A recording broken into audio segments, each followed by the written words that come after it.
I present the people's gavel to the Speaker of the House, John Boehner. So if you've come here to see your name in the lights or to pass off a political victory as some accomplishment, you've come to the wrong place. You come here humbled by the opportunity to serve.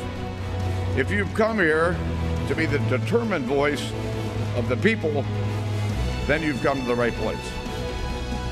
Speaker John Boehner getting a little emotional after accepting the gavel after a surprisingly close vote. One of the things we're going to talk about this morning on our roundtable, joined by George Will. Happy New Year to you. Gwen Ifill of PBS, ABC's new chief White House correspondent, Jonathan Karl, Greta Van Susteren of Fox News, former Labor Secretary Bob Reich, and now the Chancellor's Professor at UCal Berkeley. Thanks all for coming in. We got to start out with this detail. I think, George, it was the first time that Congress was in on January 1st since the Korean War. And you say the deal, and this is kind of a contrarian view, was actually a triumph. In this sense, I think people will look back on this deal as where liberalism passed an apogee and went into decline for the following reason. The Bush tax rates were passed in two tranches, 2001 and 2003. In 2001, only 28 Democratic members of the House voted for them. In 2003, only 7 did. And they did it to make for only 10 years. They were to expire. Under this deal, 172 House Democrats voted to make the Bush rates permanent for all but 0.5% of American taxpayers. What that means is that they can no longer tax the middle class. And we have here an endangered species. They're about... You're just pointing to me. I don't know why. I'll tell you why. There are only about 3 liberals in the country, and you're one, who aren't actively hostile to arithmetic. And therefore, you know that you cannot fund the state that liberals want, the entitlement state, without taxing the middle class at least. And now you've given up that with the locking in as permanent law the Bush tax rates. That's off the table. Well, let me first of all say in a slightly more nonpartisan approach. I think that the problem really with the deal is that what we needed most from an economic standpoint is, number one, a stimulus in the short term, number two, serious deficit reduction in the long term, and number three, some stability and some certainty about the future. And we got none of this. And that really is a major problem. We are going to be up against continuous trench warfare, and we have not dealt really at all with the deficit, the long-term deficit problem. And in the short term, we've got a huge employment issue. I mean, jobs should be the #1 issue right now in the country. It still is, we saw that unemployment report, it still is a terrible jobs picture, and yet we have virtually no stimulus. In fact, Social Security taxes are going up. And John, Karl, clear from when I was talking to Senator McConnell that even though he doesn't want to accept the possibility of another massive confrontation over the debt limit in February, that it's coming. The divisions are as wide as they ever were. We are absolutely on a collision course. You have this amazing situation, George, where the White House is saying they will not negotiate on the issue of the debt limit. That's just something Congress has to do, period. No negotiations. They're not scheduling meetings on it. It's not going to happen. And the Speaker of the House, John Boehner, is now saying he's through with negotiations, that they're going to go through, they're going to pass in the House what they're going to do and move on, but they're going to be none of this. So Mitch McConnell's talking to himself. Yes, so Mitch McConnell is basically talking to himself. And so is President Obama, because President Obama came out and said, I believe that there are loopholes which still must be closed, other basically fees and taxes which still can be raised. And you heard the Senate Minority Leader, Mr. McConnell say, oh, no, we're done with taxes. Taxes are off the table. So there is a collision coming, and it's coming really soon. I'm not sure anybody has the appetite for it. And it shows that everyone really, there are really no success stories in this. Everyone was a big, fat loser. It's disgusting from the White House on down. This whole fiscal cliff resolution that took 18 months to get to where we were. Even Simpson Bowles said it was a missed opportunity. And you talk about we need some short-term stimulus. Actually, there was short-term stimulus in this fiscal bill. Goldman Sachs, NASCAR, Hollywood, they all got some short-term stimulus. Those tax extenders. Yeah. So why do they get the short-term stimulus? And so the big losers the Puerto Rican rum industry. Right, and so the big losers are, is from top down. I blame the White House, I blame Capitol Hill, and the American people saw how the sausage is made, and once again, they were had again because they don't do their work, and all they do is take advantage of the American people. Don't neglect electric scooters, because this really tells you how Washington works. The fiscal cliff deal, scooters are made in Oregon.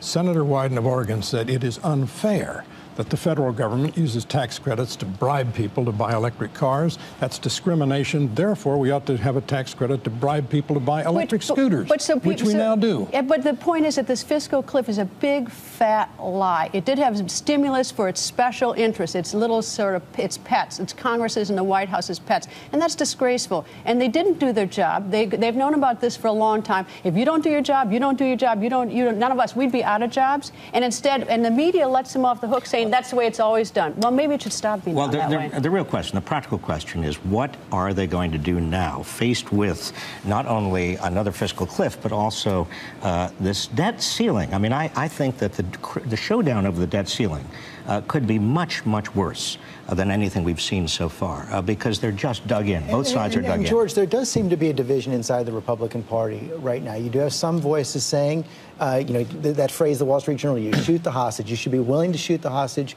go over and default if you have to. Senator Cornyn calling about a partial government shutdown. Others like Newt Gingrich saying that would be crazy. That is a losing strategy. Well, first of all, the default itself doesn't scare some people, because the big loser in the conflict last August was Standard & Poor's. Standard & Poor's said, we are appalled and we're going to lower your credit rating. They did, and the money flowed in, not out of this. We're borrowing today at about 40% less cost than we were before our debt was downgraded. But don't you think default will be different? Well, default, the question is, do you have to default? Pat Toomey says, look, our interest charges are about $300 billion a year. Our tax revenues are 10 times that much. We can pay the interest charges if we prioritize and don't pay something else. Meanwhile, John Karl, some Democrats on Capitol Hill, the president says he's not going to do it, say he should go to the 14th Amendment and simply not allow the United States to default and keep on borrowing. And it's hard to imagine that they're not going to be tempted to look at that again, given how even though they've ruled it out so far. They have ruled it out. The White House has said they are not going to do this, that Congress must act on this. But they are saying no negotiations on this. I would say on Standard & Poor's, it's interesting to look at what their guidance is now. They're saying the risk is not that Congress won't act to raise the debt limit. They're saying the risk is that Congress may undermine what little deficit reduction is already put in place. They're worried about the underlying problem, which is that we have an exploding deficit problem. And American people are worried about an underlying problem, too. We just heard Mitch McConnell say something everyone can agree with, which is, it's beyond me how we got to this point, where we were right at this deadline on New Year's Eve. The president has said, it's beyond me that people can't just do their jobs. And American people are saying, it's beyond me that they were there doing this. What? That is the underlying question. But didn't the American people vote for it? If you look at that, and let me bring this to you, Greta, again. Susteren, I mean, that's what they voted for. You voted for a lot of people believe this is not going to get solved until either Republicans win the White House or Democrats take control of the House. Well, maybe the strategy shouldn't be how do you win. Maybe the strategy should be how do you have sort of a sense of decency in your job and responsibility. Maybe they shouldn't take the long vacations that they do. I mean, look at the debt ceiling. August 2011 is when they set the sequestration. The super committee didn't make a decision by November. So what did they do? They did absolutely nothing. Nothing. December, January, February, going all the way up to August. They all took the month off in August. Then in September, they all started campaigning, and we paid their salaries to campaign. Maybe they ought to have a personal sense of decency and stop worrying about winning and trying to at least begin thinking about solving it. Look, George, I think that the only way that the president can win on the debt ceiling is by mobilizing the business community, mobilizing Wall Street, putting huge pressure on Republicans in Congress right now. And it's got to be done right now. It can't wait. The economy really will suffer if we go right up to that deadline, because that's not like the fiscal cliff. We're talking about the full faith and credit of the United States. And if that doesn't work, Bob, I mean, does the president really, can he really sustain this notion that he's not going to negotiate? And he can't. That's why he needs Wall Street and the business community behind him saying, don't jeopardize the full faith and credit of the United States. It is an abuse of power to subject the United States to that kind of potential danger. But how much negotiating is he doing? Last week, he had to outsource it to Vice President Biden because he doesn't have the relationships. He hasn't spent the years, whether as president or senator, developing the relationships so he can negotiate. He actually had to outsource it to Vice President Biden to go up to see his old friend, Senator McConnell. I mean, Washington is so dysfunctional that people are talking about. But when negotiations start with someone saying, okay, I'll give you this. They never start that way. They start with, this is my line. And that's where you begin to talk. But you've got to trust each other. In order to negotiate, you have to have some sense of trust. It hasn't just to be about winning. And there's absolutely no effort. But it can't just be leaders, it has to be followers. And that's why I want to come to John Karl. On this, Speaker Boehner couldn't move his caucus along.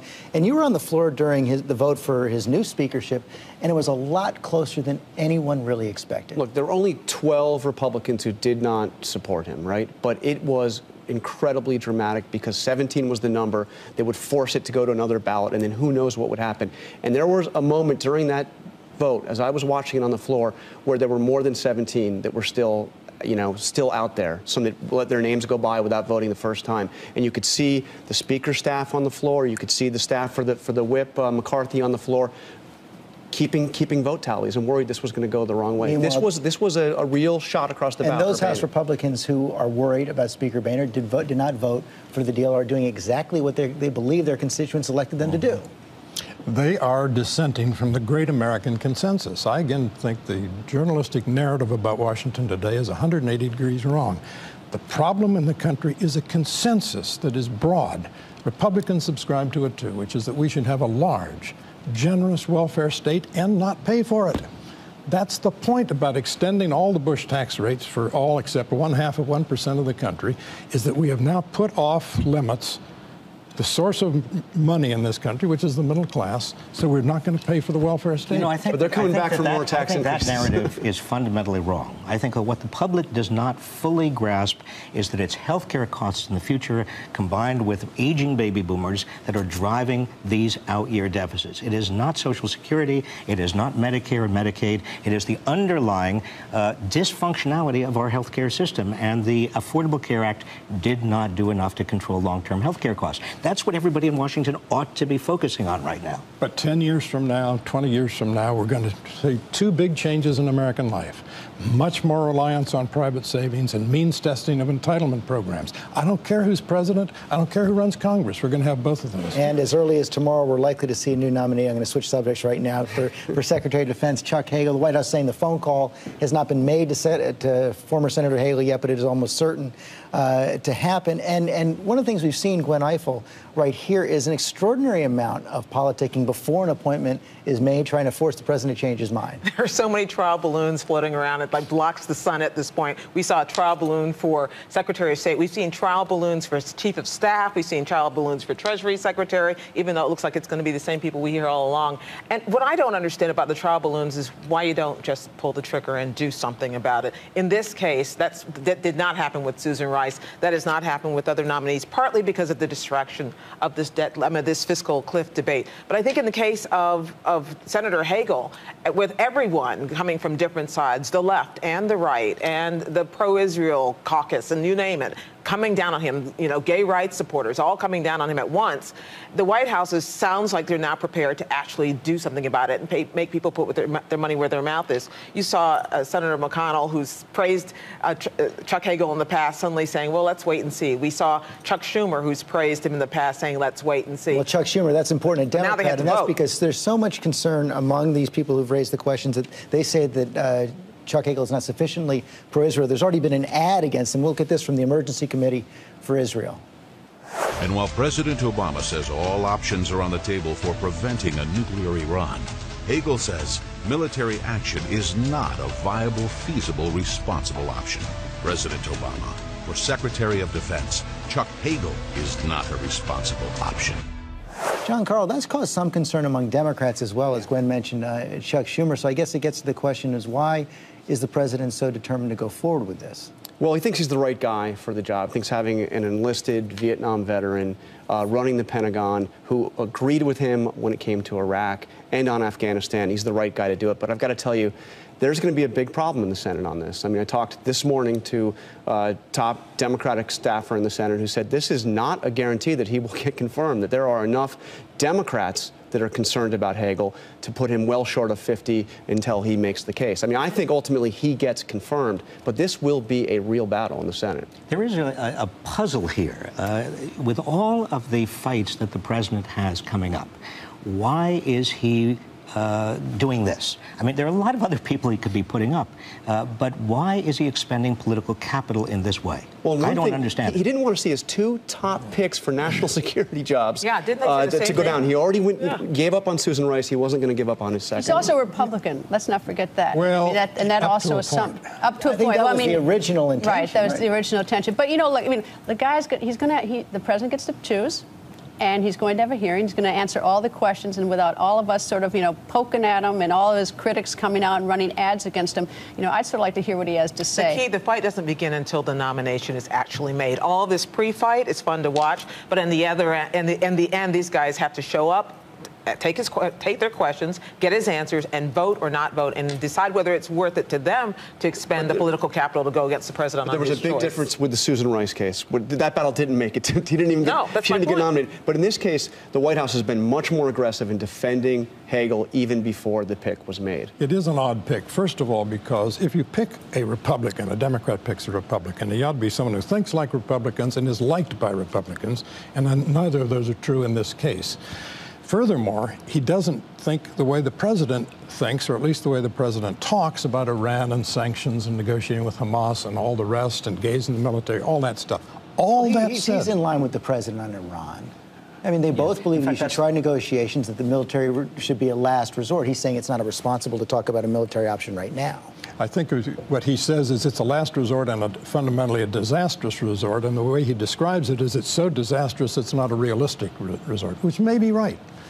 I disagree with him on a lot of stuff, but I think he should be confirmed and will be, because vast deference is owed to presidents in cabinet members for two reasons. Their job is to carry out the president's wishes, and B, they leave when the president leaves, which is why more deference is owed to that than, say, on Supreme Court night. I would love to quote you on that, George. But he will, at the end of the day, he'll get through.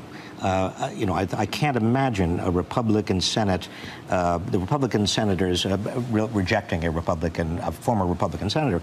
But there will be blood on the most of them are going to vote against but there'll be enough votes there, George. I don't disagree. There'll be blood on the floor, and that's the why do it? I mean, that's the question. Because at some point you have to put some blood on the floor if you say you believe in things. But there's going to be so much blood on the floor with regard to the fiscal cliff and so many other issues that are coming up, the debt ceiling. So what's another member of the president's cabinet is leaving this month. The Secretary of State Hillary Clinton. We saw this week a real health scare. She was hospitalized for a blood clot after so many questions, and I'm going to bring this to you, Greta, after we show some of it on Fox News about whether or not she was really sick. When you don't want to go to a meeting or a conference or an event, you have a diplomatic illness. I'm not a doctor, but it seems as though that the Secretary of State has come down with a case of Benghazi flu. Immaculate concussion, because it's like it's a tree falls in the forest. Does it really fall if nobody hears it falls? Did she really have a concussion? Greta, you're not part of this in any way. You do not question her illness. But can you help explain what's behind all of these questions? I mean, I don't get behind any. I mean, I'm responsible for what I say, number one. Those were all very dated before she was hospitalized, and there was not much information coming out of the State Department, and very early on with those quotes. Look, not for 1 second did I doubt it. Once that these people heard that she was seriously ill, that all changed. The Secretary of State will have to, I think, should answer questions about Benghazi. There's a lot of mystery, and 4 people were murdered. If there are 4 people murdered in Washington that were unsolved, we'd still be asking questions to this day. Look, she was very sick, and when the State Department came out with more information, you saw all that stop. So I have nothing beyond to say that. Look, I've known Hillary for decades. She is a workhorse. She works harder than anybody I know. And I've traveled with her. I've seen it. I've traveled with her. I've actually seen it. And anybody who's traveled with her has seen that. And that's, she's traveled to more countries than any former Secretary of State. And she's not shied away from a fight either. And she hasn't. I mean, I think that... Which is why she has said she's going to come back and testify on Benghazi before the Senate. So, and that'll probably be the last thing. She will not travel, and that'll be one of the last things she has to do. Meanwhile, the other big thing coming up this year, gun control coming out of Sandy Hook. We heard Senator McConnell right there saying, George Will, that this must follow all of the debates, the fiscal cliff debates we're going to be having over the next 3 months. Well, the president can, through his allies, control what comes before Congress, so I don't think Mitch McConnell can stop this. There are 2 questions. First of all, the president ought to look, first of all, at his home city of Chicago and talk to his former friend, and still friend, I guess, Chief of Staff. Former Chief of Staff, still friend, yeah. Right.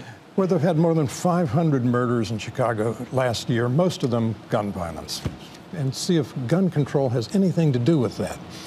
George, my feeling about gun control policy is a little bit like climate control policy. It's been well said that the only policy question about climate change is how much money do you want to spend on climate change to have no effect discernible effect on the climate.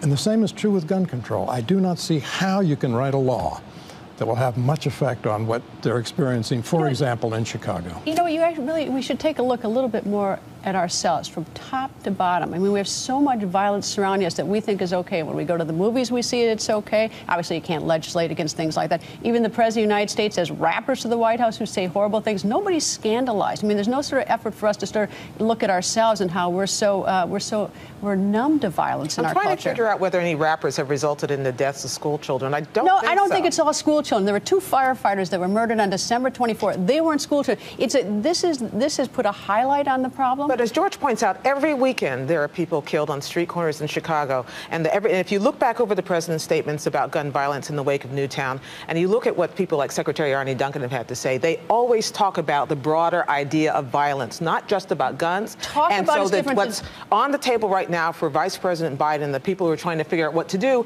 is a wide range of issues. Some of it having to do with gun control, some of it have to do with speaking to gun violence. That's the only way you're going to get the attention. But what happens most of the time in Washington is these things come up and then they fade after the shock. I don't think Washington can necessarily answer the question for the nation. What I'm trying to point out is that we all have to look at ourselves as well and look at what we do. Even like that PSA that Hollywood artists put out for gun control the other day, and then side by side some group put all the violent movies they're in. I mean, this is a big discussion, a big national narrative that we all have to look at ourselves in terms of how our culture has now become to accept violence as an answer to problems, as a solution to problems. We see that on TV and movies all over. Greta is undoubtedly correct, but the fact remains that the murder of 20 first graders has touched the nation in ways that I don't remember the nation being touched. I don't think this is going to go away. The NRA's technique in the past has been to really rely on the attention deficit disorder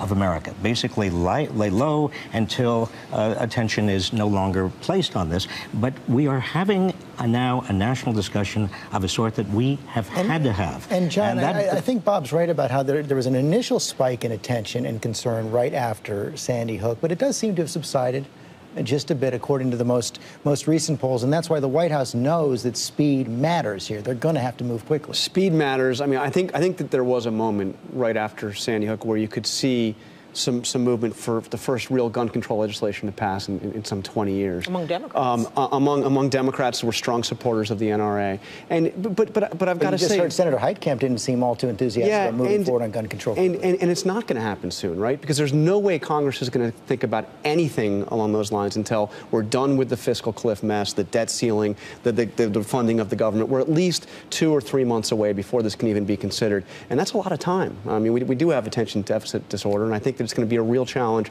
to get any gun control legislation passed. But see, that's passed. the real tragedy. I mean, the children was unbelievable, drew all of our attention. But 2 firefighters trying to probably save lives on Christmas Eve. I did criminal defense work for years. I've been to murder scenes. I've seen this stuff. This violence. You talk about the Chicago schools. It is horrible. I mean, the Chicago violence. A lot of it was in schools. It's 25 Sandy Hooks in 1 year. And so when are we going to have this national narrative? Not just. I mean, we've got to look at all communities and see what's going on in all communities, and we've got to stop being so numb to the violence that surrounds it. We just say, oh, okay.